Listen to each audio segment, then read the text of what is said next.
Test chat. Chat overlay is up. Alright. Now, still a little late, but not as late as I was yesterday. Hello, and we are back with Pathfinder Wrath of the Righteous.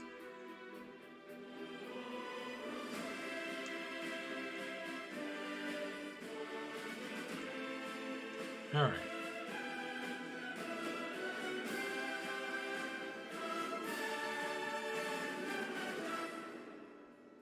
Not much else to say, really.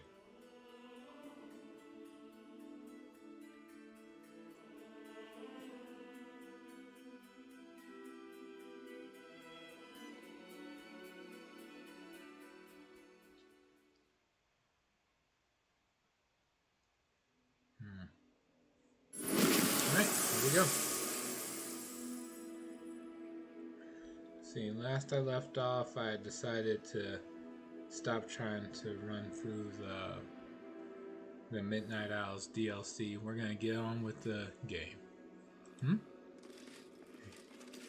You have a stream starting screen. Why do you know use ID? What? Uh-oh. Oh, why you know use it? Oh. I guess you're right. There. We'll leave that up for... I don't know. The truth is, how long am I supposed to leave a starting soon screen on? I usually just hit the ground running.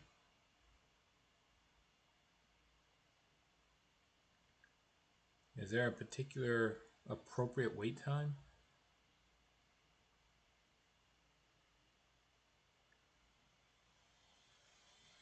About a minute at least. Okay. I will be back in a minute.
Alright, that's been about a minute. I mean, usually when I start stream, I leave it on this scene for 5-10 minutes so I can set up, get in the mood, pretty much preload the game, as well as let viewers get settled in. That is a good idea.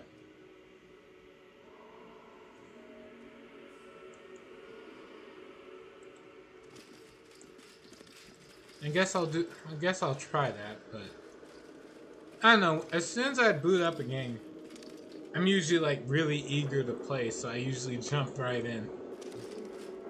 I guess I could give some credence to the letting viewers get settled in.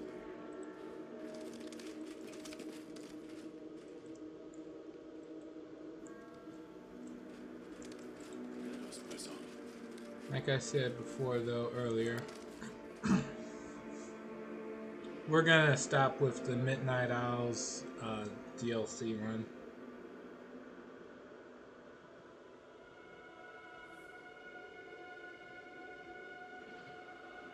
Just get on with the actual game adventure itself.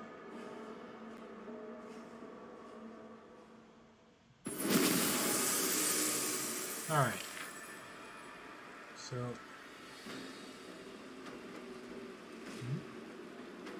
Loot. Right. It'll auto pick. It'll try to pick it up as soon as I leave anyway.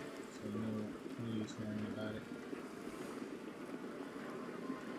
How do I get out of here?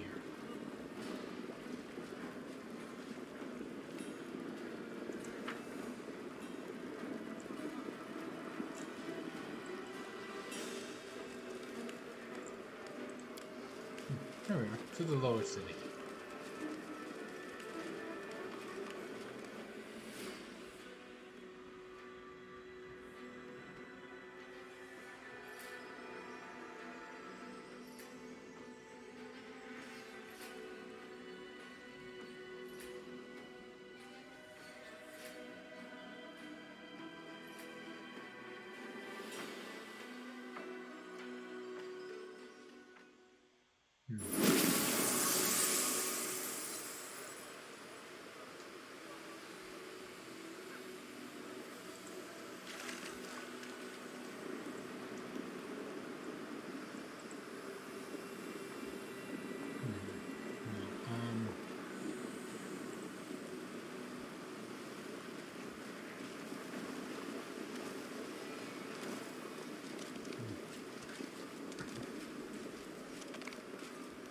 Let's see.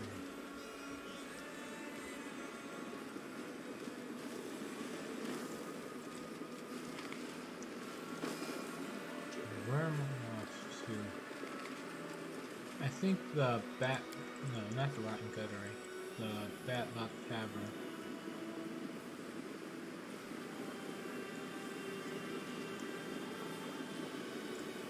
If I remember.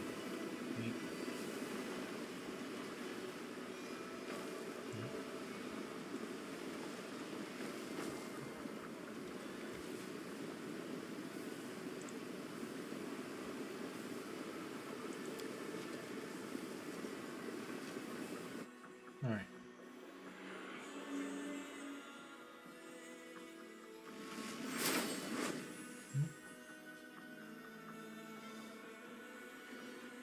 So I didn't get to ask yesterday how was D&D.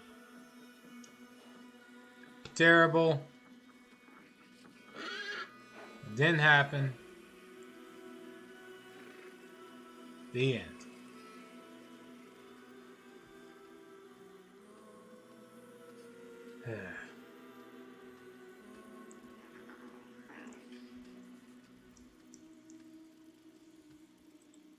Essentially, the person who got sick wasn't really feeling all that better, and someone else got sick and didn't want to try to pass it along. So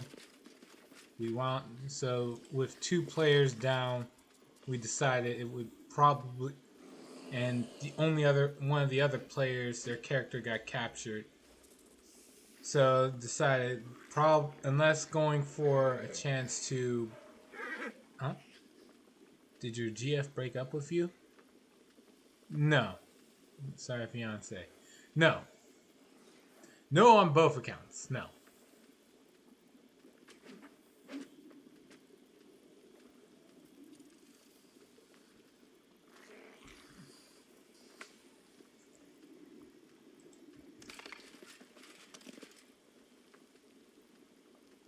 Okay, we got Venture Captain Kristoff.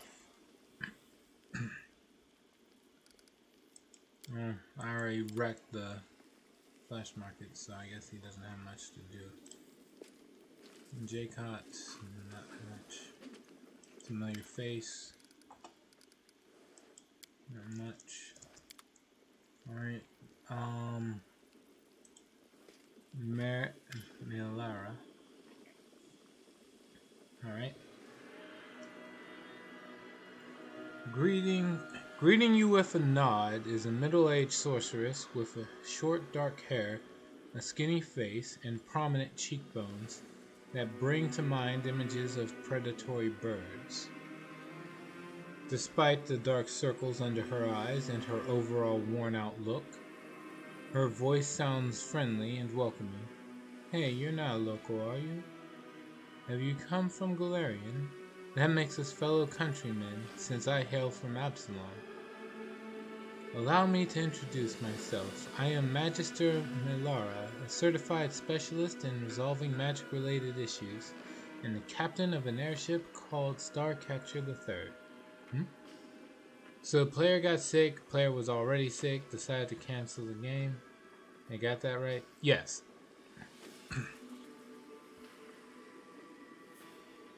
That was essentially it. It would have been 2 players and 1 that was captured.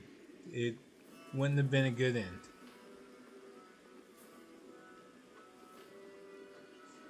When the encounters, and I don't know how to do the whole rebalancing encounters. Since the encounter was designed for 4 to 5 players, I'm all set if 1 player can't make it, but if 2 players can't make it, it's kind of a wash.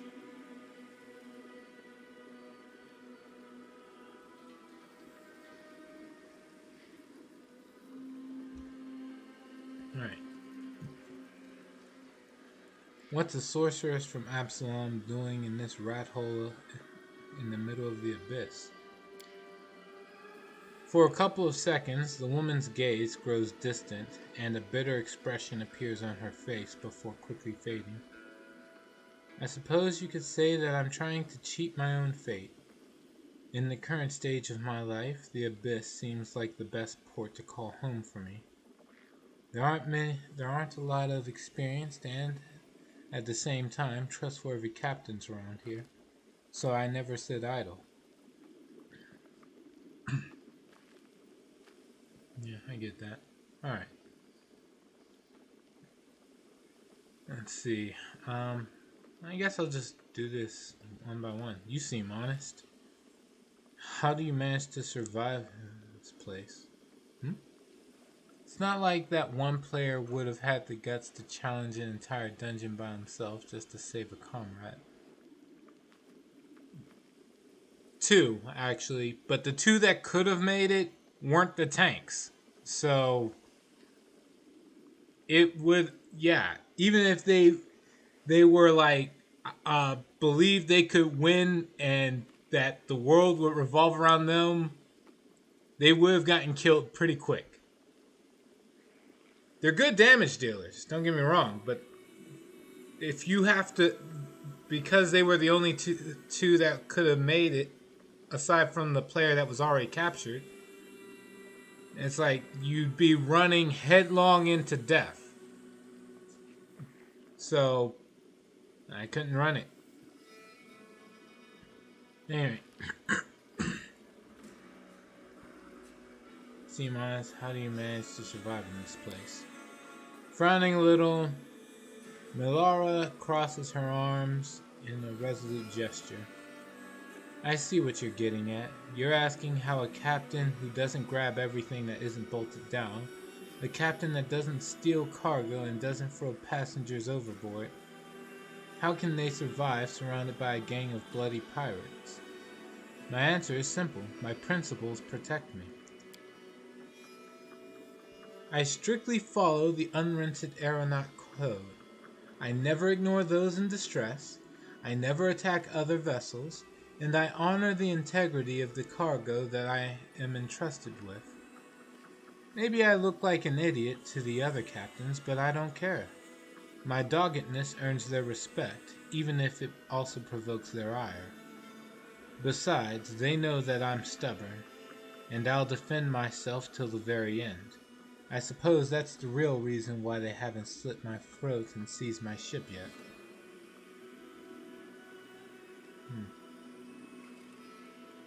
I'd like to know a bit more about you and your ship. I can understand your curiosity. You won't find another ship like Starcatcher the Third in the Abyss. Actually, captains like me are a rarity here as well, for obvious reasons. Tell me about your ship. Starcatcher the Third, as you can guess by her name, is not the first ship I have captained. But she is, without a doubt, the most technologically advanced, and she has been through the most amazing adventures. She's the most reliable and neat vessel you can find in the Midnight Isles. She and I, we've been through serious hardship more than once, but my ship has never failed me. Once, the Starcatcher the Third even made a short raid to the Rift of Repose, the place where the souls of murdered demon lords slowly disintegrate, imprisoned inside crumbling stone sculptures. Plus, I should also note that Starcatcher the Third has a unique reputation in these parts. She has never participated in pirate raids, never transported smuggled goods or slaves, never passed by other vehicles in distress without providing help, and never been in service to any of the demon lords. I can't think of any other ship in the Midnight Isles that enjoys such a good and honest reputation.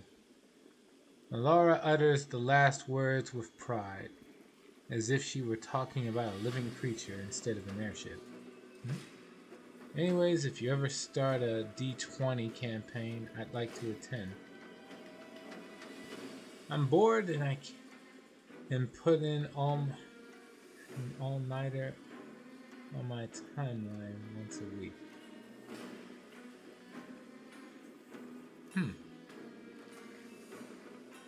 Okay. What's a D? When you say a D20 campaign, what is that? I don't know the term.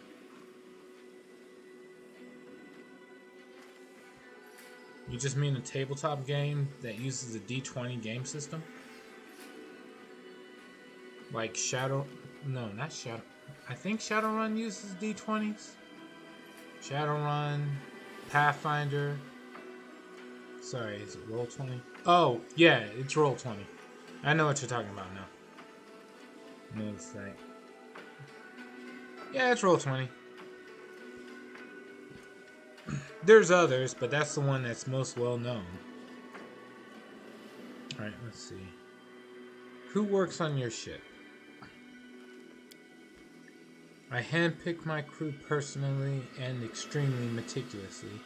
I try to recruit those who are not completely corrupted by the prevailing customs of this place. Let's put it that way. Even here, there's a chance, a rare one, but still a chance, to meet a mortal with a good heart. Someone who, though poisoned by this malicious environment, is not yet beyond redemption. I do my best to help these people, and if I'm successful, I give them enough gold so they can relocate to some other plane. Then I send them on their way.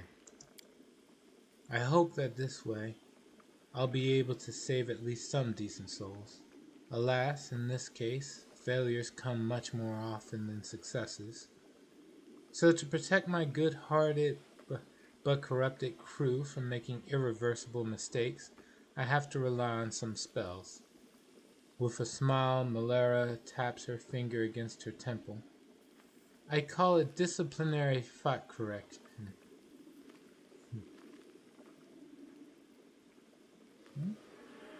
There is potentially one D&D. Yeah. Because that got associated with the OGL, it took a lot of hits to its reputation. But, I never actually got to play one D&D yet. If they have enough set up and you're willing to, I'll give it a shot. Why not? I just need more than one player. Or maybe not. I'll double check. Alright, for now, Starcatcher the Third, so there was a first and a second. The cheerful smile of the sorceress fades away. Starcatcher II crashed on the rocks of Olympia. We were sailing over Mara Island when a mutiny broke out. It's an evil place where discord and hostility fill the air like a noxious miasma.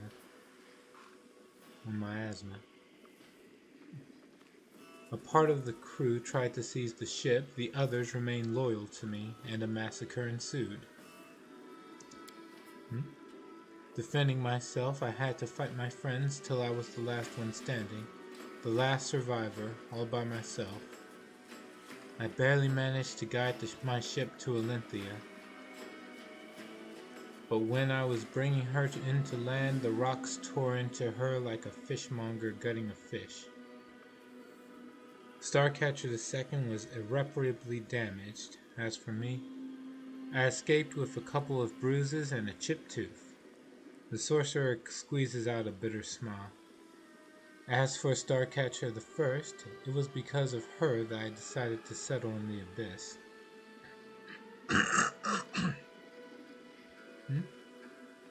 There's supposed to be a digital support for 1D&D, but I don't know how to access it. I guess I'll Google search it later. Having a player interested in playing is reason enough to run for me. Although to be fair, I do like pretty much anybody else, I do like playing more than I like DMing, but hell, why not? Give it a go. Alright, how'd you wind up in the abyss? The face of the sorceress becomes grim. Her words seem to come from somewhere cold and remote, as if from the grave. Hold on.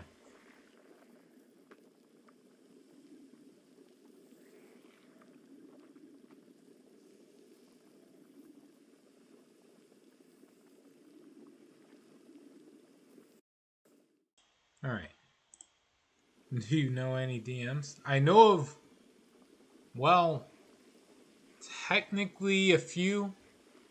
Okay, so there's one person who likes to DM a Pathfinder game on Saturdays, like today. On Thursdays, I'm usually the DM, but one player wanted to give it a shot, so it's like, okay, so now we have technically 2 DMs there. But he's the one who got sick. So, there was no game. Because of that, we couldn't even run his one-shot game. Then on Mondays, I'm always a player on the Monday game. And 2 players so far have wanted to try to be DMs back and forth. So as far as how many DMs I currently know, aside from myself, it would be 3. 4, give or take.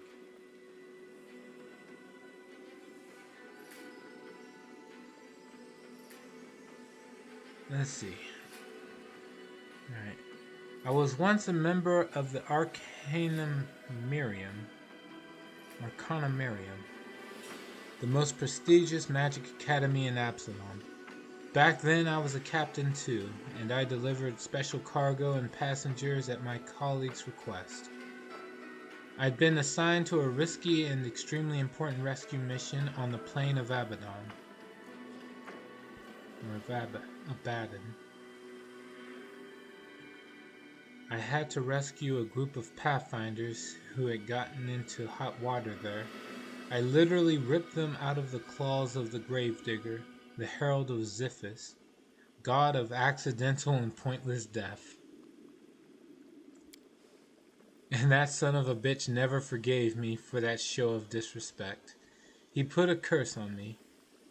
People around me started dying, both those I cared about and those I'd never even heard of. News of horrible, pointless, and tragic accidents that cut lives unnaturally short followed me wherever I went. But nothing happened to me. I managed to get out of any trouble, without a scratch. even when violence raged all around. I tried to get rid of my curse, but no one could lift it. Soon after that, Starcatcher the First was wrecked in a terrible storm. Good, then ask one of them to run a Roll20 campaign and bring in your brother or anyone else you know, and we've got ourselves a party. Alright, so my brother's health's taking a bit of a turn, so he's not really able to go out too much right now. I don't know if he's, like, as far as coming back onto the stream, I don't think that's ever going to happen. As far as going out to play D&D,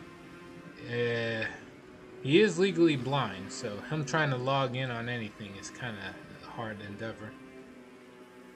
The long and short of it is my brother is no longer available as a party member. I can still go and see him every now and again, but like, should avoid getting him too excited for a lot of stuff.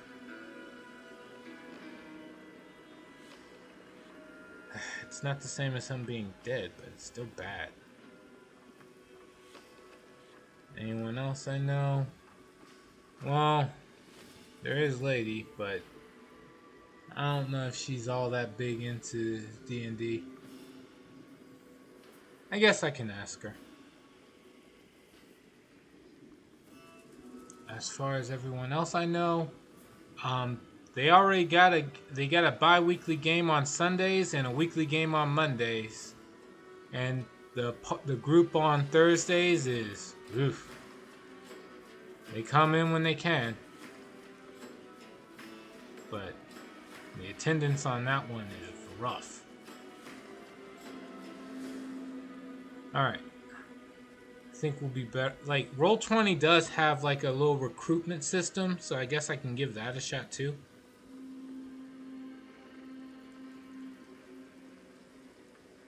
Anyway, we'll see.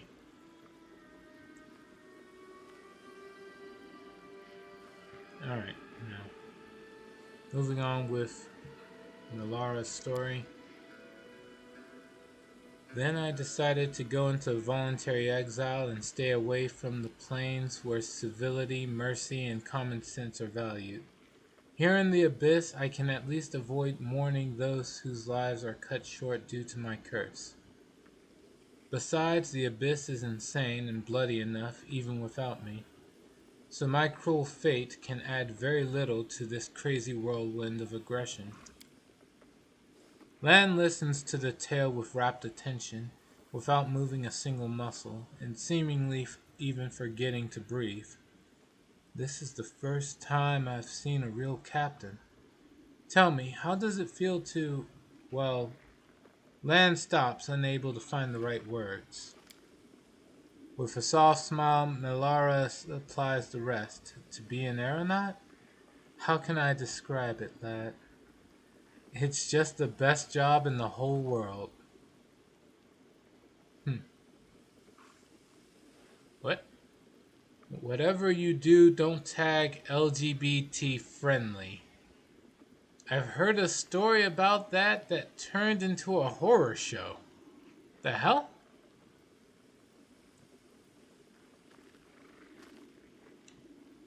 I mean, to be honest, all you gotta do is not try to run a not safe for work game.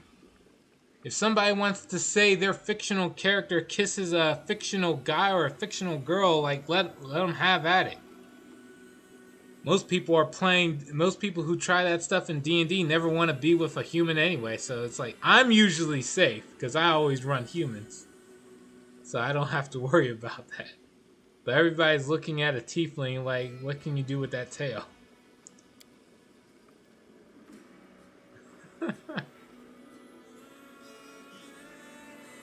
Alright, I understand. The sorceress smiles brightly. I'm always at your disposal. Okay. I need to get to Colorfear. Can you take me there? The sorceress looks at you surprised. Aren't you worried about the curse hanging over me? You want to take me with you on a long and dangerous expedition anyway. You are either very brave or very careless, though it doesn't really matter which. The defiant expression, a defiant expression appears on the sorceress's face. Hmm? What? You filthy human, too good to be one of the master races, are you? You do realize humans are the best. When it comes to all forms of fiction that have humans in it, humans are inevitably the master race, or they're going to be by the time the story's done. That's just how it works. And what do you consider the master race? The elves? They usually act pretty high and mighty all the time. Let me think. Outside of elves, I don't think there is any race that really thinks of goes around advertising themselves as if they are master races. At least in fiction, anyway. Maybe dwarves? Tieflings don't.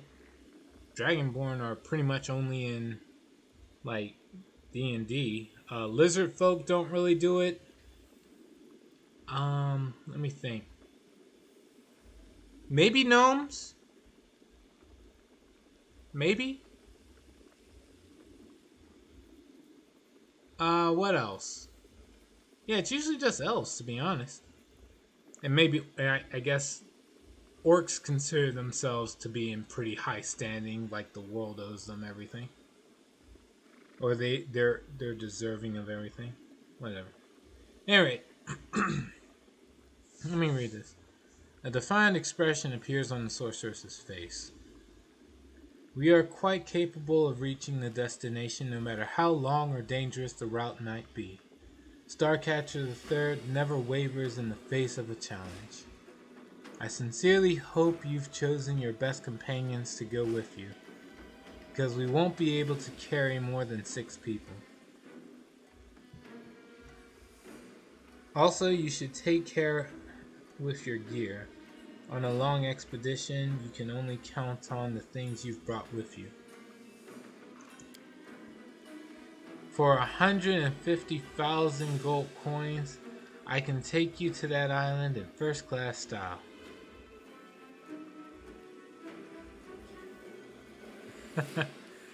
I'm going on I'm gonna try it. I'm going to Calathir on a noble mission. Maybe you can offer me a discount. All I need to get this is 5. Alright. Yeah, you got a 19. Sweet. Alright. After some hesitation, the sorceress nods. I believe you. If you really need to go there on an important and noble mission, I can lower the price to 100,000. I can't ask for less, for maintaining the ship and crew is no cheap business. Alright. Give her 100,000 gold coins. Get your ship and crew ready. We're heading out right away. Melara raises her chin and solemnly pronounces, in that case, Starcatcher III and her crew are at your disposal. Oh, also, I've decided to try a lich run because one of my viewers mentioned having done one and being dissatisfied by how much evil you get into. He wanted to be a good lich, the fool. So I looked into it and I liked what I saw. Evil rules no matter what form it takes. You don't have to be a demon to get to enjoy the intricacies of being an evil son of a bitch. I guess the evil son of a lich works better in this case. Alright. The ship waits at the mooring pillars. But you don't need to bother yourself by visiting that nasty and unpleasant place. After you are done with all your current business in Illusionero and are ready to head off, just use this portal. It will drop you right onto the deck of Starcatcher III.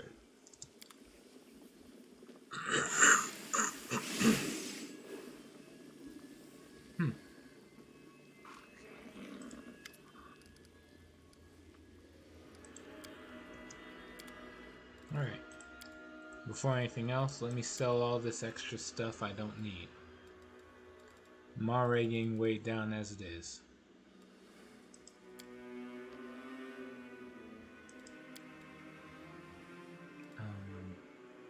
Cinematic crossbow, yeah, sell that, sell that, sell that, and that.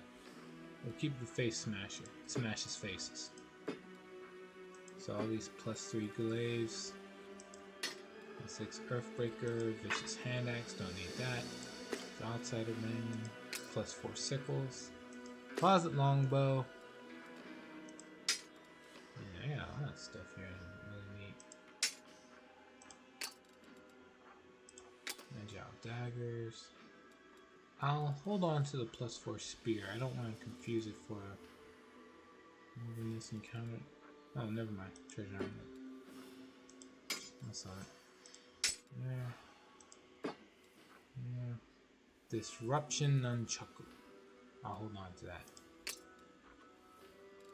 Alright. Hold on to the rest of this.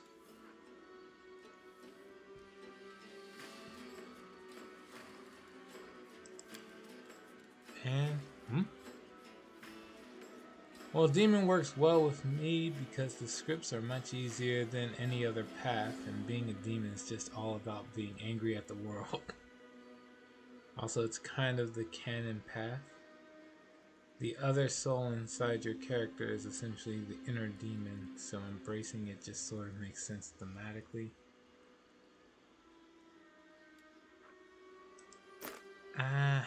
I guess. I mean, if we consider how, like, what Arilu Vorlesh did, story-wise, technically the demon path is supposed to be the awakening that was intended. It was only by accident you found the angel mythic path, and everything else you gotta really fight. You gotta really fight to find. This will change it. Wait. +4. Oh shit. We'll hold on to that. I think that's better than most of the stuff I got. Aramaki. No, I have a +5 one. So I'll sell this.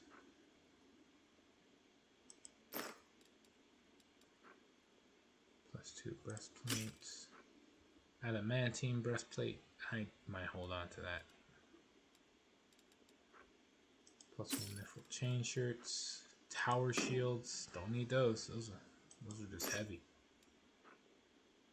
+5 hide armor. Padded armor of firm steps. Immunity to trip. Cool. Hold on to that. +2 full plate. I guess that's it. Yeah. I'm interested in holding on to the rest of this. Next up is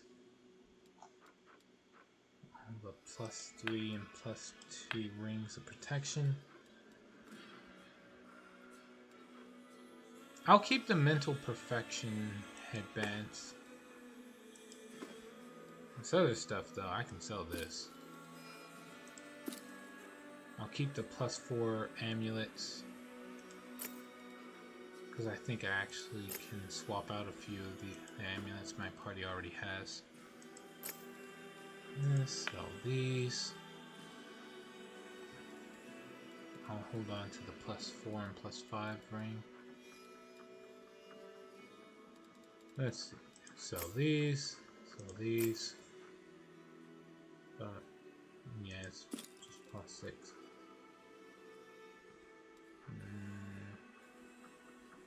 Sure. Wait, no, we'll hold on to those. +3 bracers. It's all a +4 since I have 2 +5s. Is there anything else I really need here? Alright, do I have multiples of? Everything else here is unique and actually alters my equipment.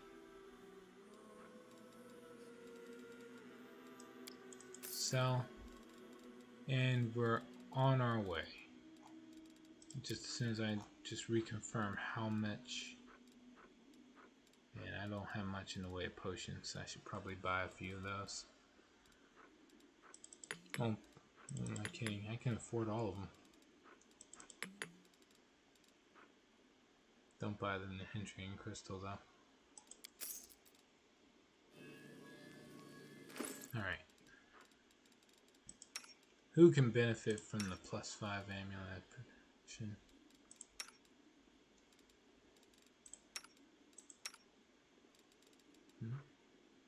Nope. Oh, no one in this party. Damn. Okay.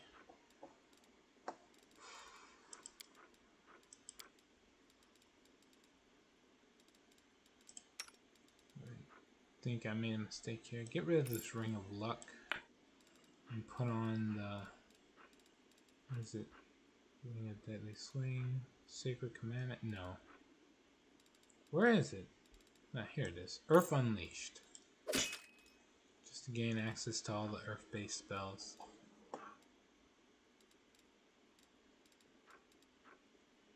Let's see. Amulets. I think that's it. Don't really need to worry about altering the equipment for everybody else.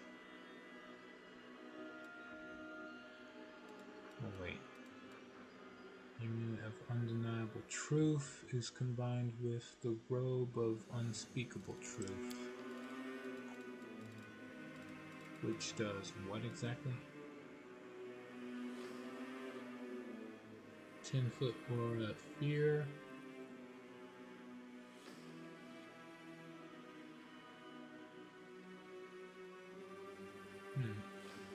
Okay. I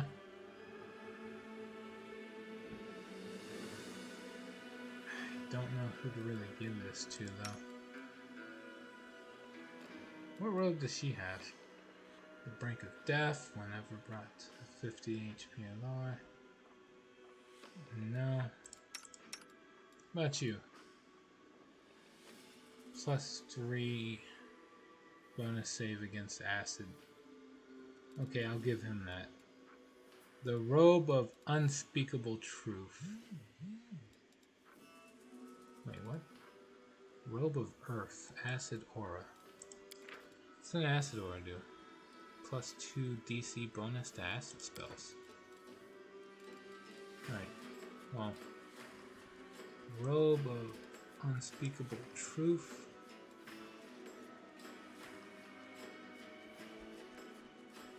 And then the Glasses of Undeniable Truth. Oh, wow. Okay. Then, as for you, you can put on Robe of the Seven Sins. Save DC of all spells increases by 1. Oh shit. Never mind. I think I should just leave that on her. Alright. You know what? Never mind. No one else has acid-related spells, but this is too good of a robe to pass on to something else. So, we're done. Save. Save under Doom. I don't know what. I'll even further back.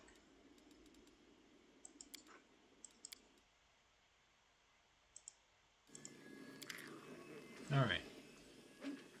You stand in front of the portal that will lead you to the airship's deck.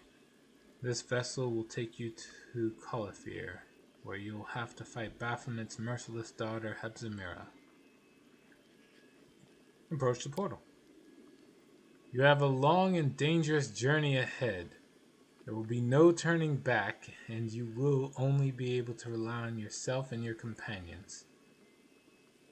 Before departing on this deadly and dangerous mission, you would be wise to check your equipment meticulously and complete all unfinished business, because the opportunity to come back here may never appear again. Okay, fine. Postpone the journey. Let me just go in here real quick. Double check something.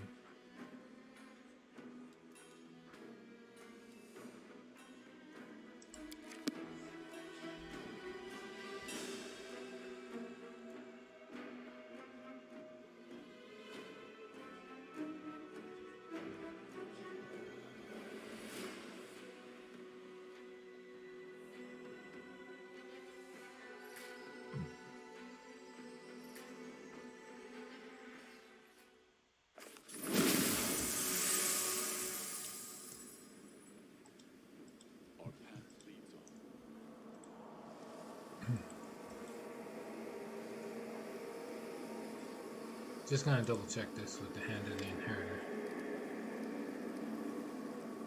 And home. Next step.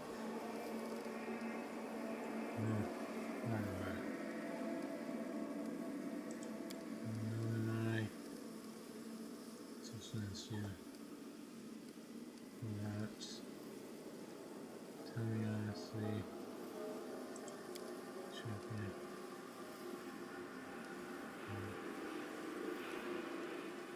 Alright.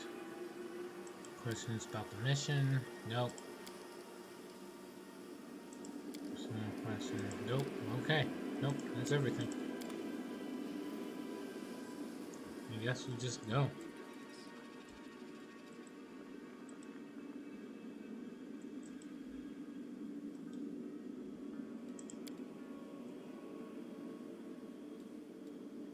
Oh, right. That's what I forgot to do. Gotta level up everybody else.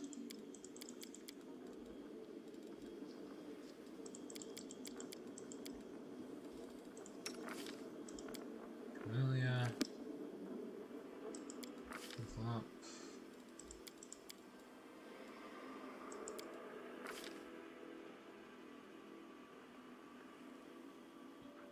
Oh, shit. Go back. Back. I keep screwing that up. Duelist. Levels in Duelist. The hell? Okay. There we go. Now. When am I supposed to get her? She doesn't need the fencing grace. Or weapon focus. Oh, I got her fencing grace anyway. I screwed that up.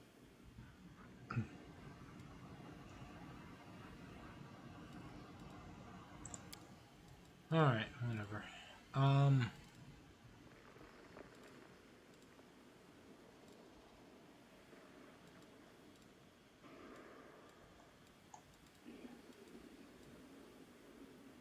Starting eye. One more focus.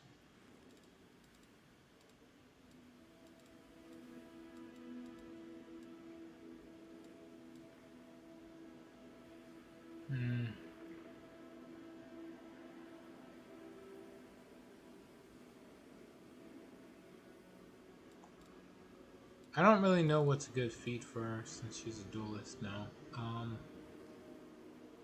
Lunge?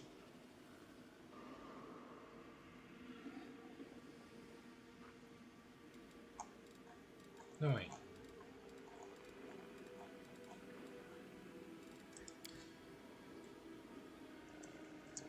Seize.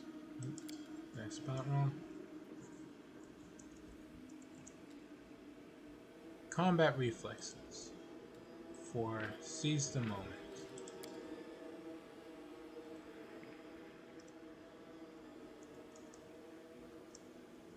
Typos aside, I should get this. Milkshake has the feet.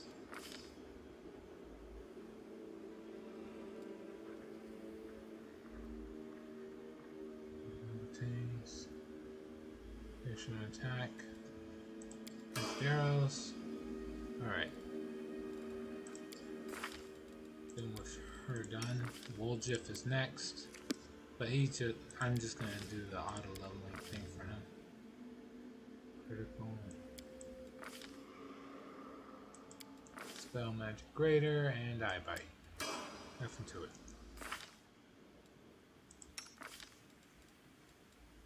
Ninio. Again, levels of Mystic Dirge.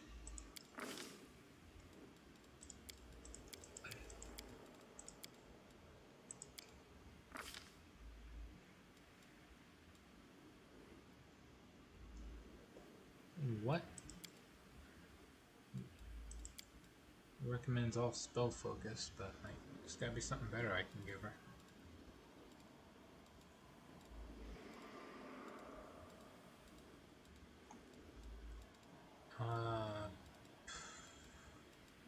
Or not. Spell specialization.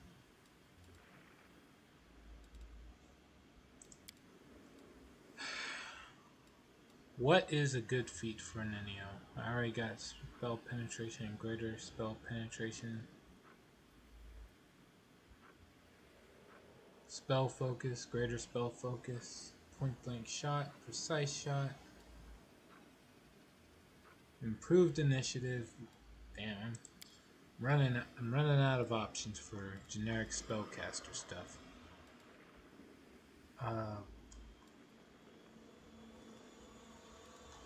What would be helpful?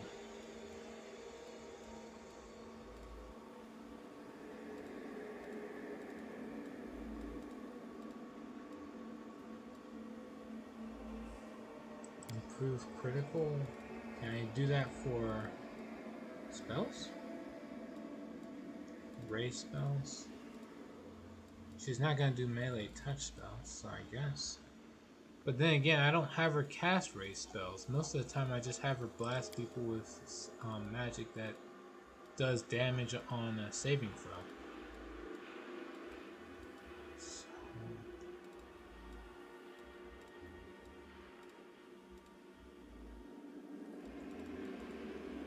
Screw it. Why not? Ray. And choose 2 spells. Option.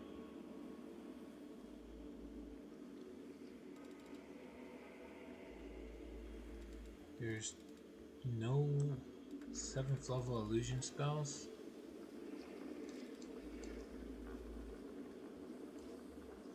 The hell? No, there are. She just has them already.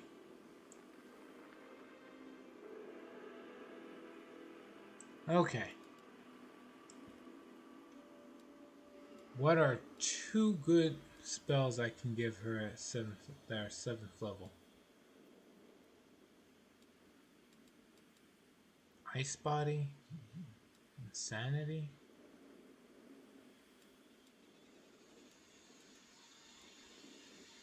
Caustic Eruption. She does have the selective spell.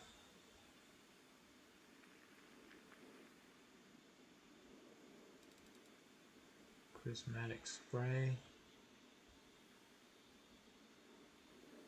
I guess. Yeah, Prismatic Spray and.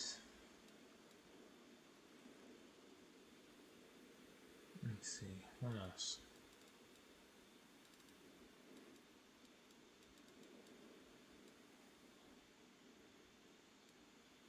Insanity.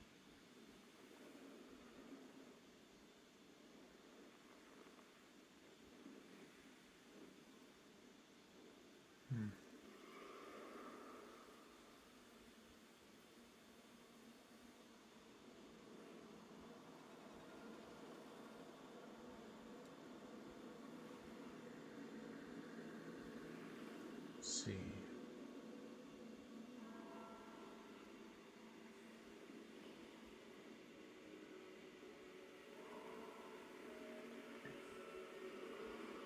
This ain't bad.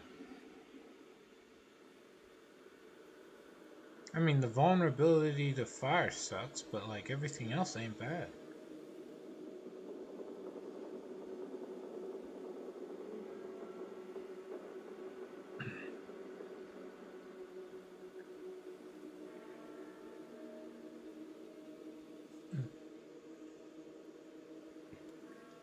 Let me see. There's gotta be something else though. I guess I'll just choose Caustic Eruption.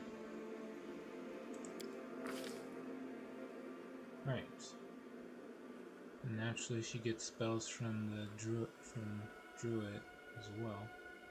Oh wait, she already gets Caustic Eruption from this too. Then it's a waste of time. Oh wait, no, that's from what I chose. Never mind. Alright, we're good. Next up, Damon. He's on the auto leveling, so I don't have to really do much here. Game automatically gives him improved initiative, greater restoration, angelic aspect greater. That's cute. Alright. Next up, Regil. When the Hell Knight's done getting 10 levels in Hell Knight, they just start getting more levels in Armiger, I guess. That feels like a waste.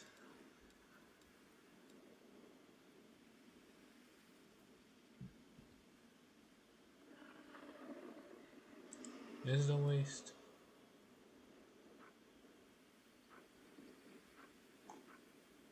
Essentially, you go from the weapon training, get another rank in Ardent. Yeah, at rank 10, you just get more of the Ardent. Couple bonus combat feats and weapon training.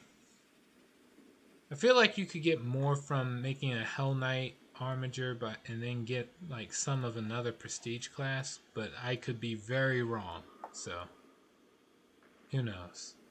Probably better off just getting more levels in Armiger.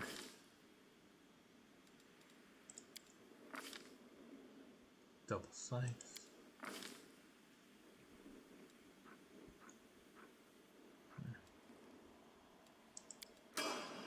Alright.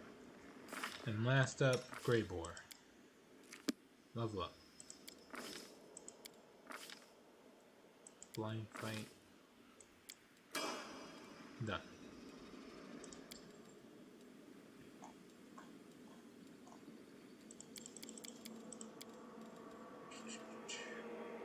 Yep, that's everybody. Let's go. Back to the Bad Luck Tavern.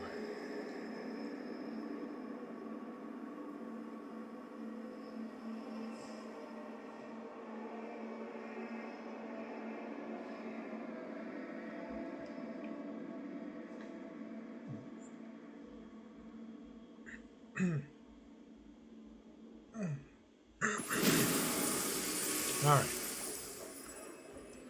On we go. Approach the portal, step into the portal, yes. Okay.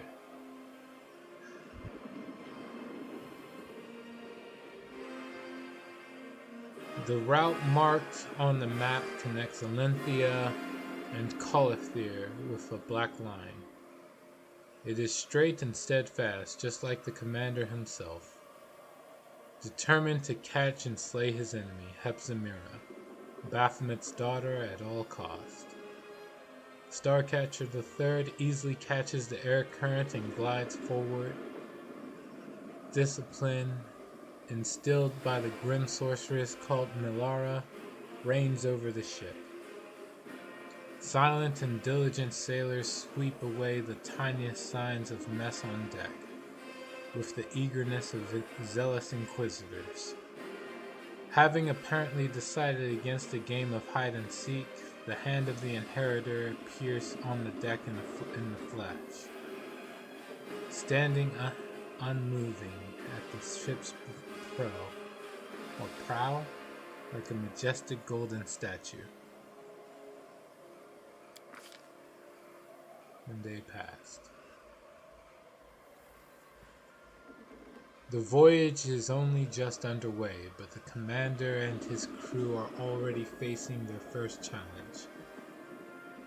Having spotted the lone ship, a flock of harpies rises from the coastal rocks. Armed with hooked talons and carnivorous grins, they rush upward. Squawking, Eerie, harmonious, and enchanting songs fill the air.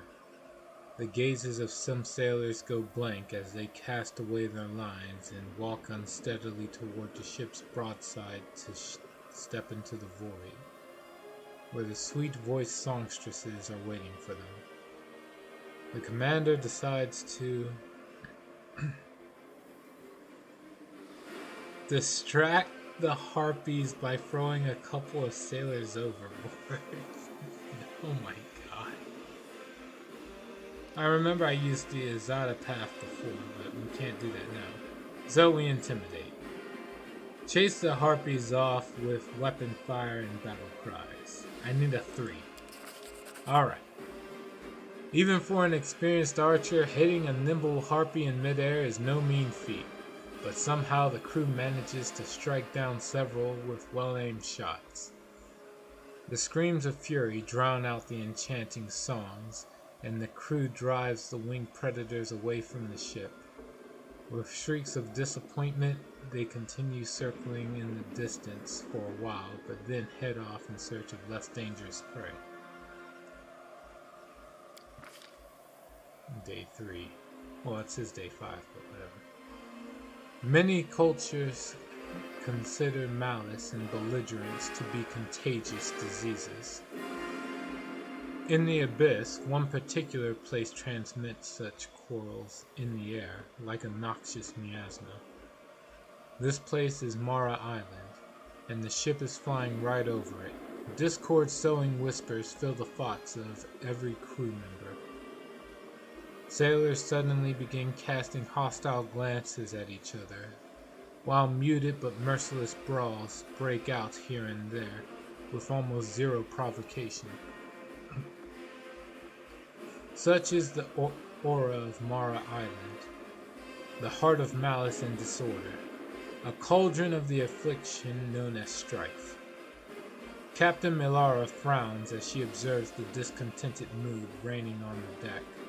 She retires to her cabin, and just a quarter of an hour later, the situation changes drastically.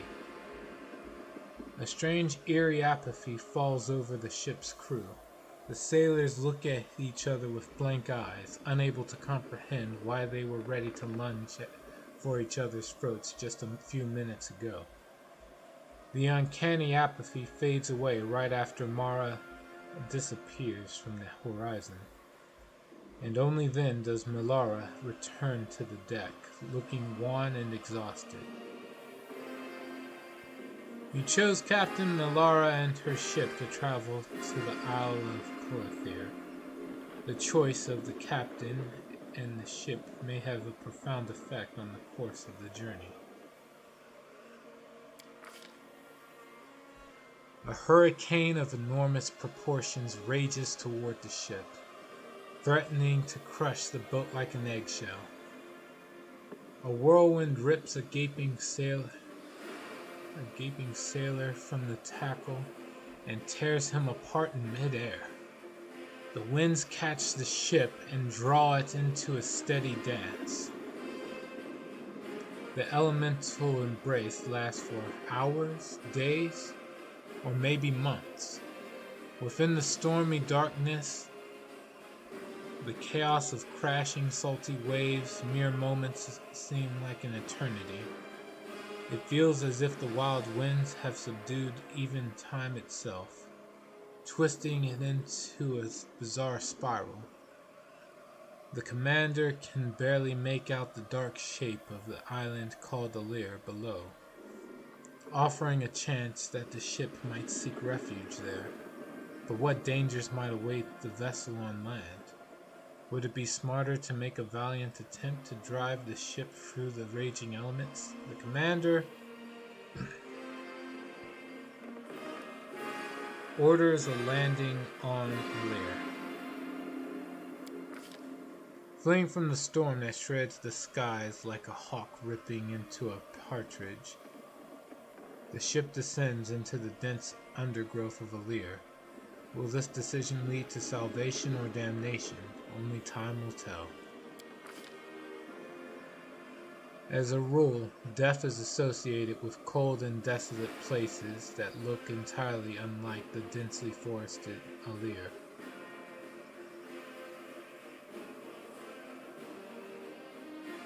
But one should not forget that in the abyss, alive means dangerous. After a night, a day, and yet another night, the hurricane finally blows itself southwest of Alir. The sky is clear, and the mass no longer shudders from the wind's onslaught. Upon emerging from their hiding places, the sailors report with unpleasant surprise that the hull of the ship is tightly ensnared by vines and tree roots, which seem to have discovered and captured their prey with incredible alacrity. A quick head count reveals that several sailors have gone missing while standing watch on deck. Most probably, they fell prey to the near-sentient predatory plants that have made Alir notorious. The commander spurs the sailors on to draw their axes. Oh god, it's just me. I can't rely on anything but. Alright. Lord Nature tries to think of a way to scare off the predatory plants. Or I have a better shot with the diplomacy. Spurs on the sailors, ordering them to draw their axes. Okay. A fierce battle rages around the ship. On one side, predatory plants unleash volleys of thorns, waves of suffocating pollen, and grasping vines, eager to drag anyone not nimble enough into the thicket. On the other side, screaming sailors chop mercilessly at the entangling vines and bark-armored branches. The ship is surrounded by a mess of chopped plants, and the sailors eagerly cut the hard roots binding the vessel to the soil. They work skillfully and ruthlessly, and before long the vessel rises into the air again, carrying away the commander and his depleted crew, drenched in blood and plant sap. The outbreak of an epidemic in the close quarters of an airship is a calamity that can easily turn any vessel into a flying mortuary, grimly cruising the airstreams. Unsurprisingly, the crew is horrified when they notice the first signs of disease spreading on board. In the morning, many sailors find themselves unable to rise to their feet. The afflicted are racked by a merciless fever, and several of those most weakened by the journey have already stopped breathing. Neither spells nor mundane cures seem to help. The hand of the inheritor, who has been following the situation closely, withdraws into silent contemplation. Sometime later, he tells the commander that, for the sake of the success of their mission, he will try to heal the sailors. And we will go for the angel path, and trust his fate to the hand of the inheritor. As he himself admits, the hand of the inheritor is an angel of battle, not of healing. But diseases in the abyss are not just maladies of the body, and their dark essences cannot withstand the power of heaven's touch. Where common potions and spells were powerless, the prayers and magic of Iomede's herald prove extremely potent. The ailing sailors begin to recover.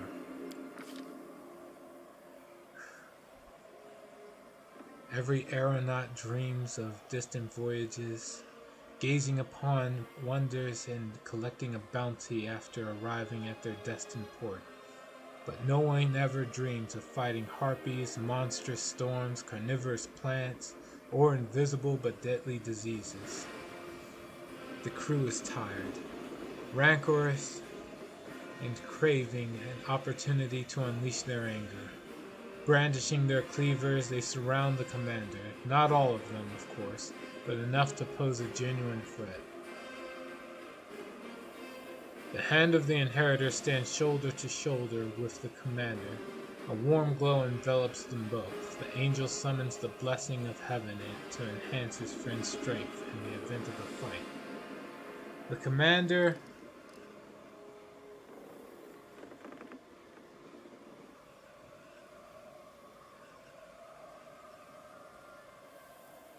Oh, god damn it. I said this before. I'm gonna be as good can be. Surrenders into the hands of the angry sailors. Well, it was a fun run while it lasted. The sailors, for unknown reasons, show sudden mercy. Instead of hanging the commander and his loyal companions from the ship's yardarm, they merely throw them off on a lonely standing rock devoid of any signs of life or greenery. The mutineers were probably reluctant to spill the blood of a Galarian who was well known in the Lucian era and who was welcome at Nocticula's palace. So they decided it would be better to let hunger and madness finish the job. Damn. The expedition has ended in complete failure. As the commander is trapped without any reasonable prospect of reaching Calafir or returning to Alucionera, after days filled with nothing beyond subsisting on scraps of food and anxiously awaiting an unknown fate, the dark silhouette of an unfamiliar airship appears on the horizon. It spots the commander and changes course, heading straight for him. The ship approaching the commander sails under the banner displaying Hepzimira's personal emblem. The commander can already see its crew, silent, undead, elite warriors in life, and now in death, armed with gleaming blades. The commander valiantly attacks the enemy. The commander faces off against Hepzimira's minions with the zeal of a true crusader. Both the sides are dramatically unequal. After a brief and bloody fight, the boarding crew swarms the commander and entangles him in nets. Having tied up the commander, the silent thugs throw him into a stale and musty cargo hold. Their captain, an armor-clad, desiccated corpse with flaming red eyes, maintains a sepulchral silence, refusing to answer any questions. In the darkness, tracking time proves impossible, but the journey definitely lasts days. Long, excruciating days filled with boredom, bad food, and the sickening stench of corpses. Finally, the flight comes to an end. The commander and his companions, still tied up, are dragged out of the cargo hold.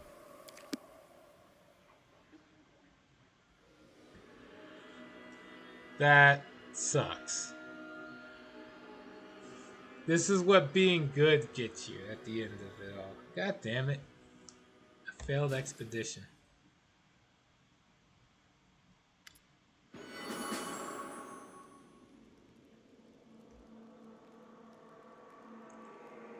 You've been thrown into a cramped, damp cage by Hepzimira's servants.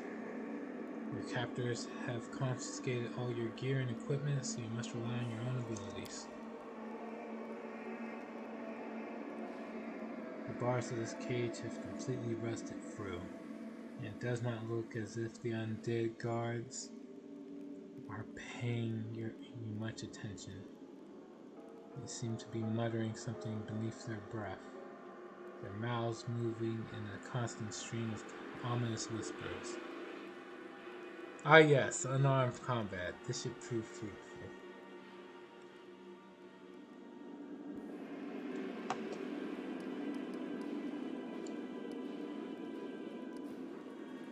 Indeed it will.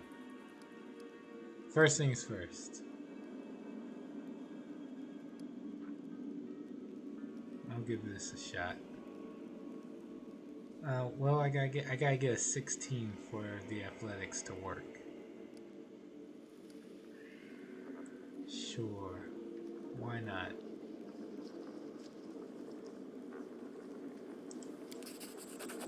Hey, I succeeded.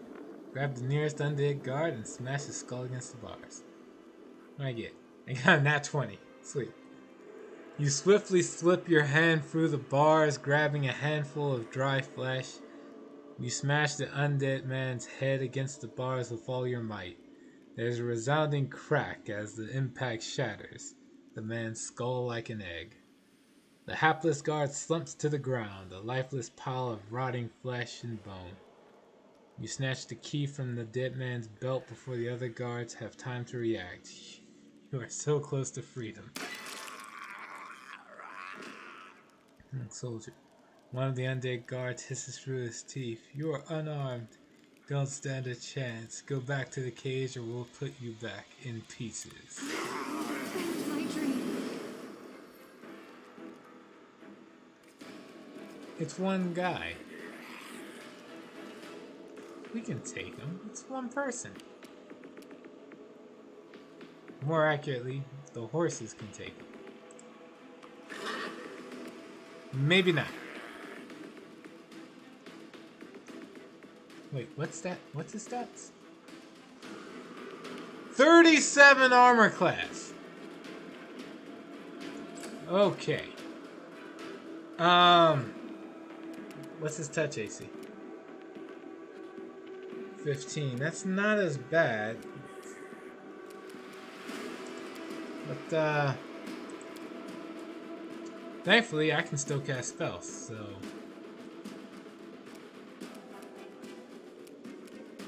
lights.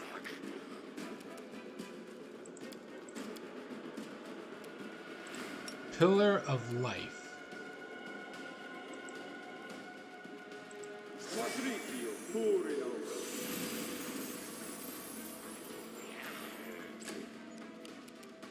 And then just attack. Can you actually hit him? How'd you hit him?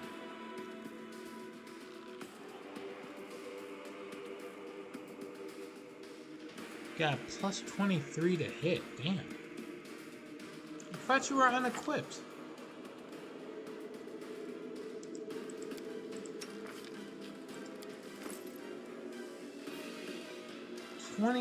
Plus 23 to hit with nothing. Wow. And for whatever reason, this horse has Smite Evil. I don't know how, but it does, so okay. Speaking of, use Smite Evil. And then just beat him to death. The Inheritor, guide my blade. Milkshake for the win. Right? Alright, she can't do much of anything. She's got no bow.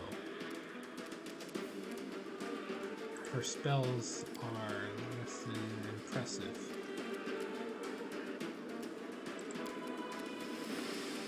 You just I guess chill? Yeah, it's undead, so there's nothing she can do. Lan might have something he can do. He's a monk. Well, no, more than that, I didn't think I'd ever use this, but Scorching Ray.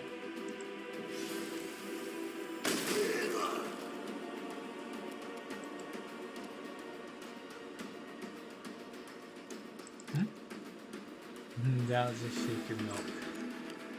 It looks that way, yeah. Let's see.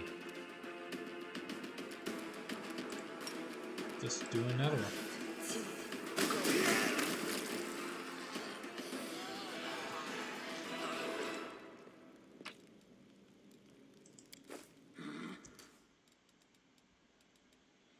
I will help where I can. Says I can. How does this work?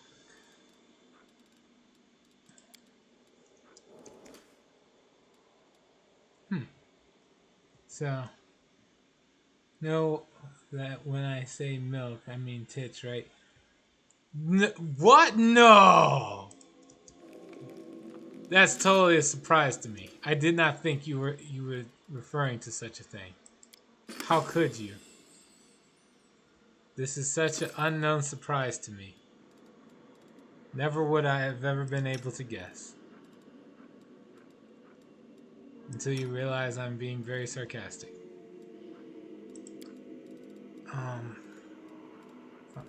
What? Alright, so equip. Yeah, re-equip everyone. What did I give him before?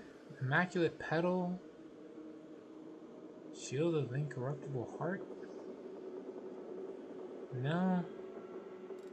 It was one of these shields. Blinding Light? No, I replaced that. I think it was the Immaculate Petal.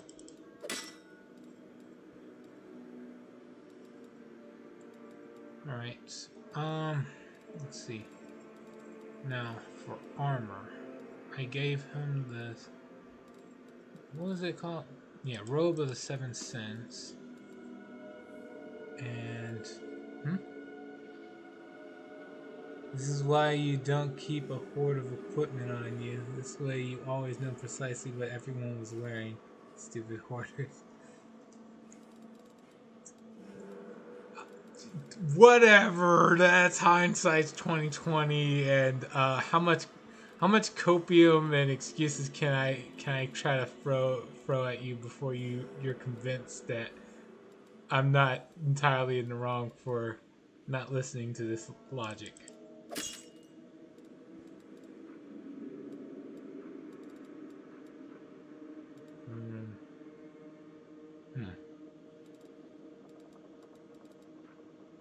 Maybe I should have changed the shield.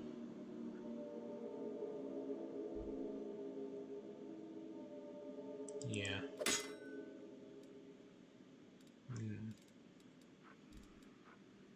Divine Protector. Yeah, screw it. Just hold on to that for now. Alright. Then, with that out the way, we go on to this equipment. I always wear these lucky bracers. I never took them off.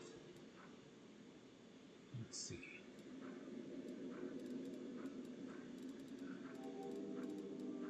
The Ward Master's Amulet was definitely wearing the Belt of Demonic Shadow because I'm such a good guy.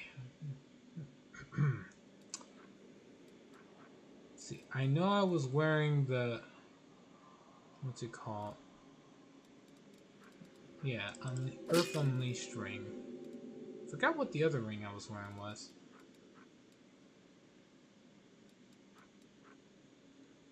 Then there were other gloves that were helping me with my touch attacks. Cavalier. Oh yeah. Blazing Crown. No, I changed up the Blazing Crown. Now I have Ember using this.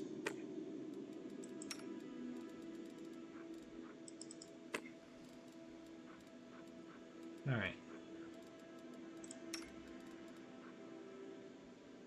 Your point's been made.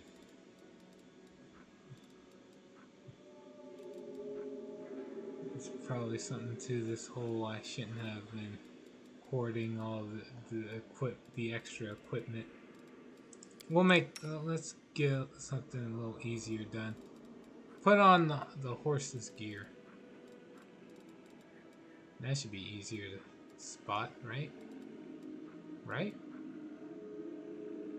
Or not. God damn it. Predator.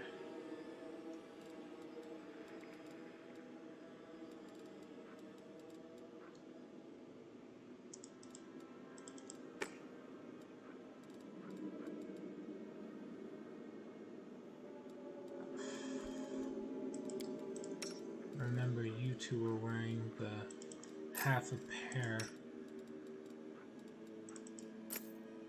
Alright. Besides, this is actually a chance to be forced into, you know, Maybe improving what I was wearing.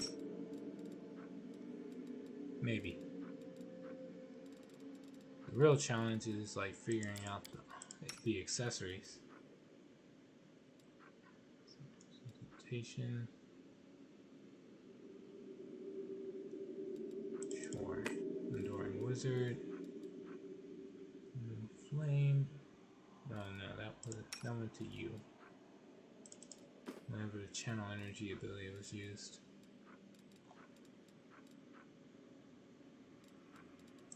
Right, just goggles went to you. Ah, here it is. The Wise Negotiator. Went to you.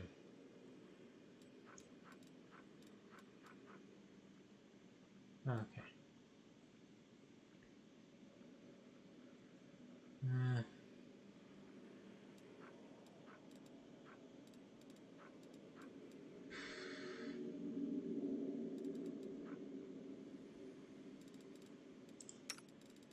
He had the Ring of Primacy of Shadow and the Ring of Summoning. Let's see. Ember had these two rings. Red Salamander. Amulet. Stone Launch Resolve. I guess Arcane Eradication and this. Yeah, and she's more or less got most of her equipment back.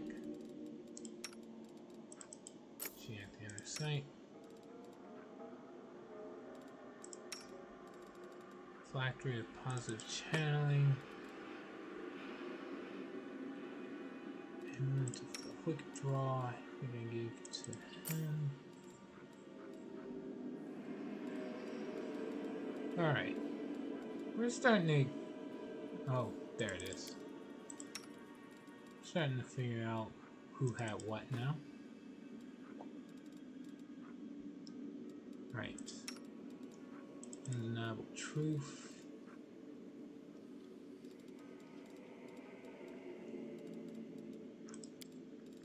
And what was the other robe he had? Unspeakable Truth. That's it. I think he had. I gave him the white dragon armor. Hey, see that? It's all coming together. And then I gave him... He had a glaive. He had a few, actually. Banshee's glaive. No, I gave him the soul shear. Yeah. Nothing really topped that.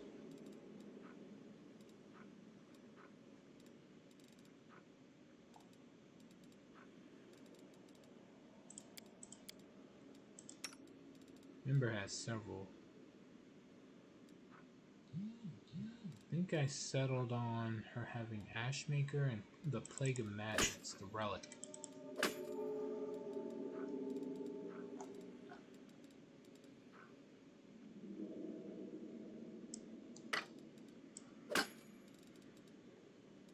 Yeah, she had two more, but it's like, screw it. Alright.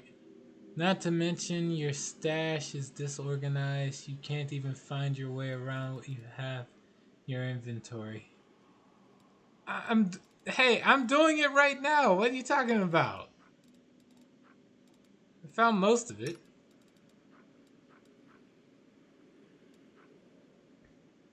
Not all of it yet, but most of it. Until I find anything better. She's using this.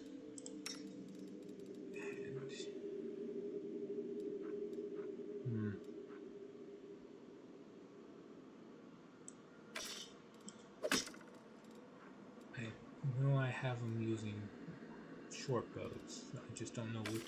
I still, right now, I still can't figure out which one would be better. Hunter's Assurance or the Eye for an Eye. I guess Eye for an Eye because it's an extra D12 of damage.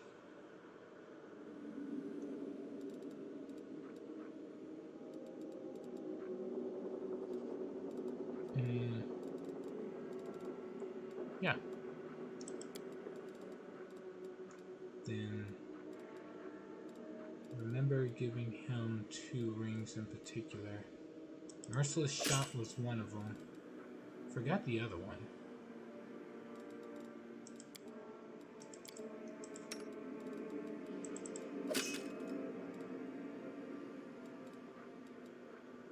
Okay. Close protection.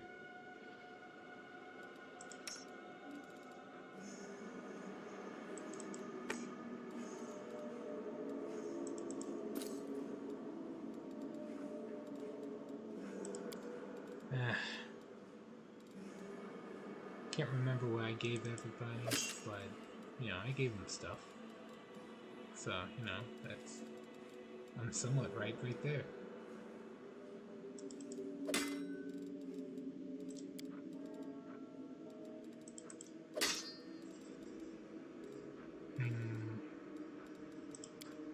What? Alright. So now the hard part is figuring out who the belts all went to.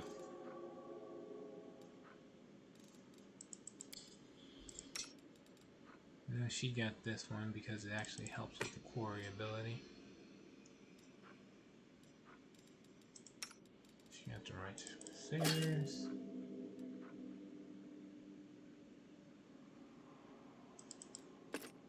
Yeah.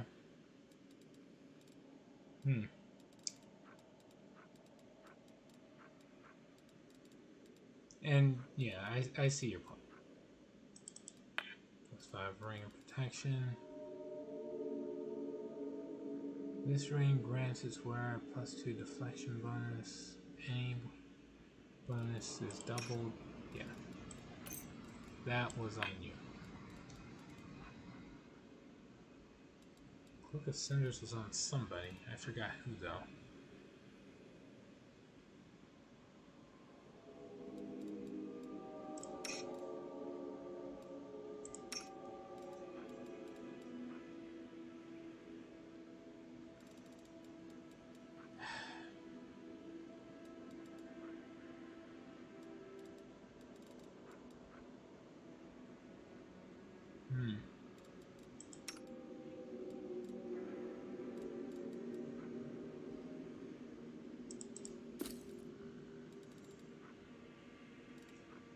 Let's see.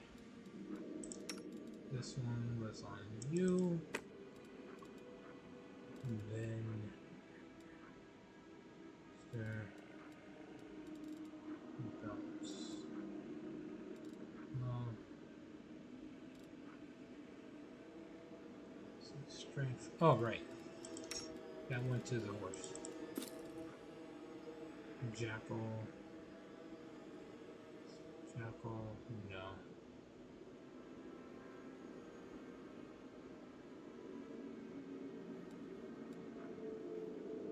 Now +6. Right. This was on you. And you had a belt of +4 strength or something like that.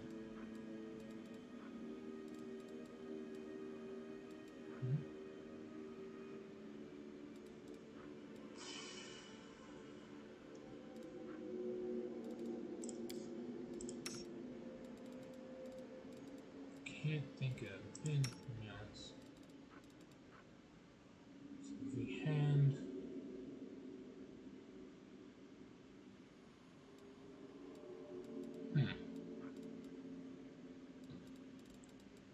Right. Headband of righteous training.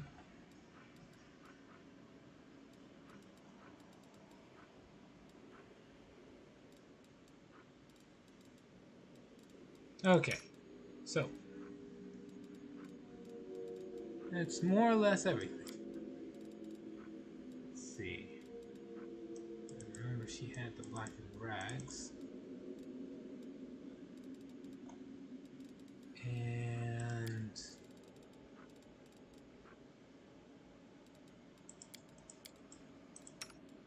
goggles of pure sight were on you, right? Yeah. Gotta go soon. Need to start the stream. Understandable. I usually stop my stream around this time, my Wrath of the Righteous stream around this time too. So, yeah, I'll see you.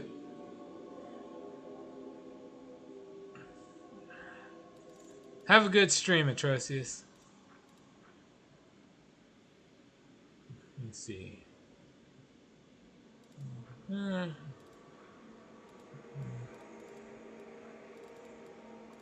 I will be here,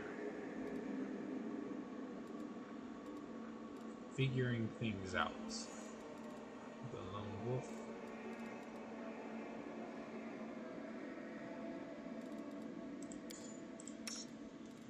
Right. She had the lone wolf cloak because she's so long range. Alright. Persistence. What do these do? It's the same spell. Time during the day, the next spell becomes quickened. I guess I'll give that to Ember. Alright, so there's a cloak.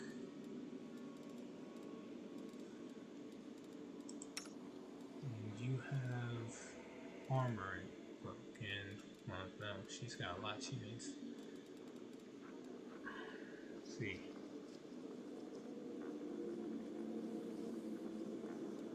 I gotta figure out what to give her.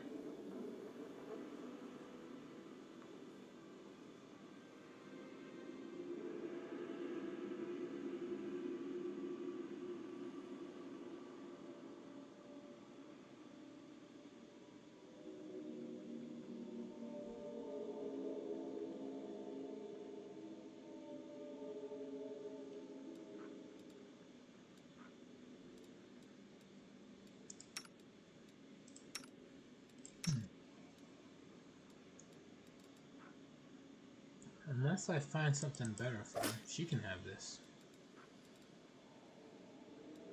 The Broken Trickster.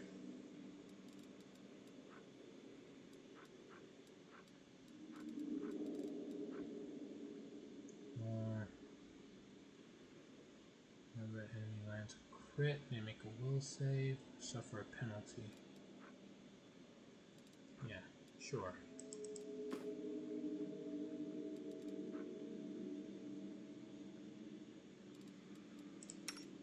Until anyone else comes along, I'll give. Wait, this is a +5 Cloak of Resistance. Shit. Well, I guess I'm gonna give it to the horse.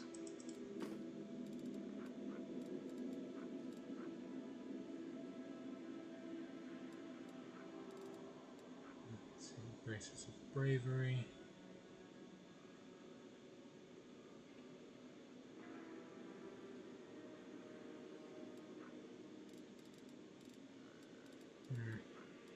I'm not sure who to give that to.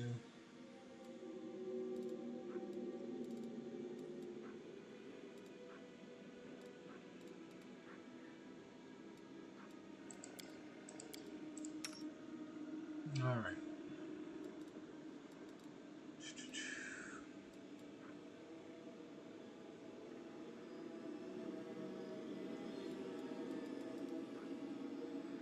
It's a free rain.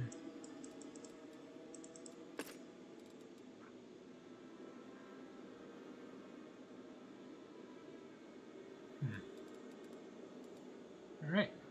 More or less, I've finished re-equipping. But not exactly everything, so.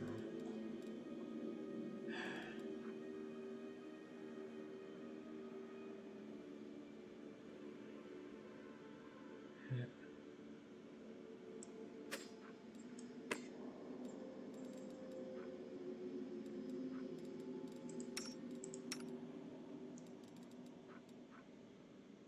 Dashing Cavalier.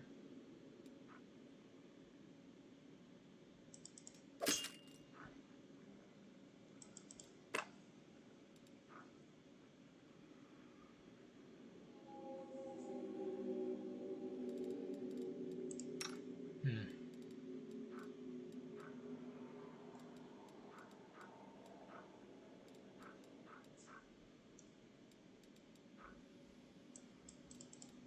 +4 physical might. And then if I gave him an amulet +4, here it is. Amulet of Mighty Fist +4.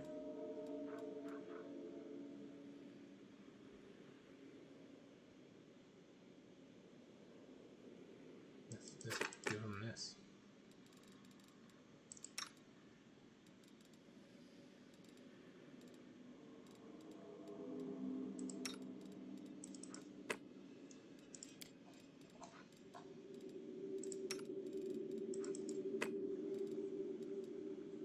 Gore attack every now and again.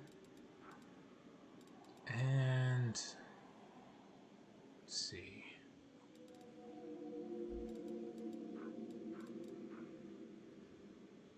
It's Vanguard. Gain 5 temp HP for a round. Sure.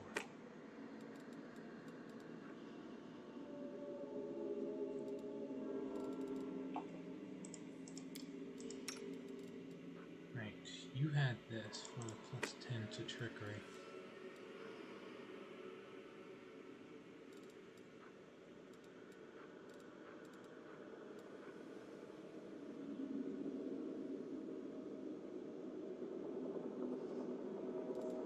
Okay. Well, we're actually getting close to it, so thank you all for joining me on this run of Pathfinder Wrath of the Righteous. It's taking a little longer than I expected to actually finish equipping everyone. I'll do that later.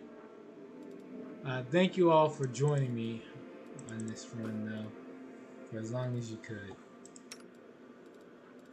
I will see you all. Wait, yeah, I should be able to stream tomorrow, no problem. Alright, so yeah, I'll see you all tomorrow. And until then, please, take care. Alright, yeah, save up here.